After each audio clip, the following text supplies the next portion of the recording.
దర్శనం చేసుకొని టోకెన్ ఉన్న భక్తులకి ఉచితంగా ఒక లడ్డు వస్తుంది. దాంట్లో అదనంగా 4 నుంచి 5, 6 కూడా వాళ్ళకి అవసరాన్ని బట్టి అందించడం జరుగుతుంది. అదేవిధంగా అవైలబిలిటీలో ఏమాత్రం తక్కువగా లేవు.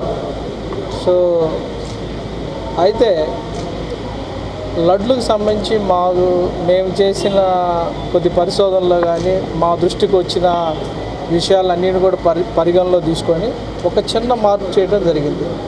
దాని ప్రకారం చాలామంది దర్శనం లేకుండా కేవలం లడ్లు మాత్రమే కొనుక్కొని మధ్యవర్తులుగా దళారులుగా మార్కెట్లో సేల్ చేయడం జరుగుతుంది. దానివల్ల బ్లాక్ మార్కెట్ డెవలప్ అయ్యడం ఈ మధ్యకాలంలో జరిగింది.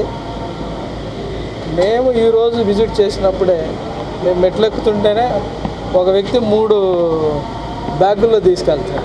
అసలుకే వడలు చాలా తక్కువగా ఉంటే దర్శనం చేసుకున్నాడంటే దర్శనం చేసుకోలేదు ఆమె.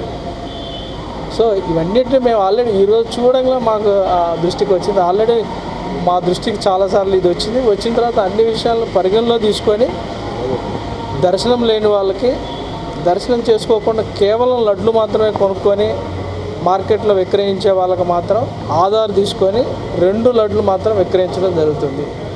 దీంట్లో సామాన్య భక్తులకి వాళ్ళ యొక్క బెనిఫిట్ కోసమే ఈ చర్యలు తీసుకోవడం జరిగింది.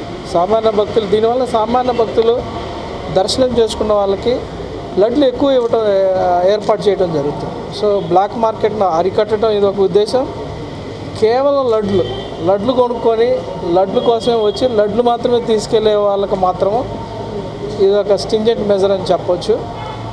బ్రాడ్గా ఓవరాల్గా ఇది భక్తులకి టీటీడీలో ఓవరాల్ అడ్మినిస్ట్రేషన్ కూడా మంచి కన్వీనియంట్ డెసిషన్ అని ఆల్రెడీ చాలామంది అప్రిషియేట్ కూడా జరిగింది.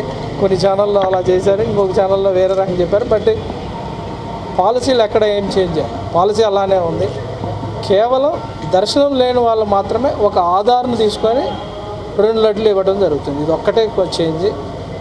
మీరు అందరూ సహకరించాలి. ఫ్యాక్ట్లు మాత్రం, నిజాలు మాత్రమే మీరు కొంచెం ప్రచారం చేస్తే అందరికి కూడా ఉపయోగకరంగా ఉంటుందని ఆశిస్తున్నాను. అందరికీ నమస్కారం.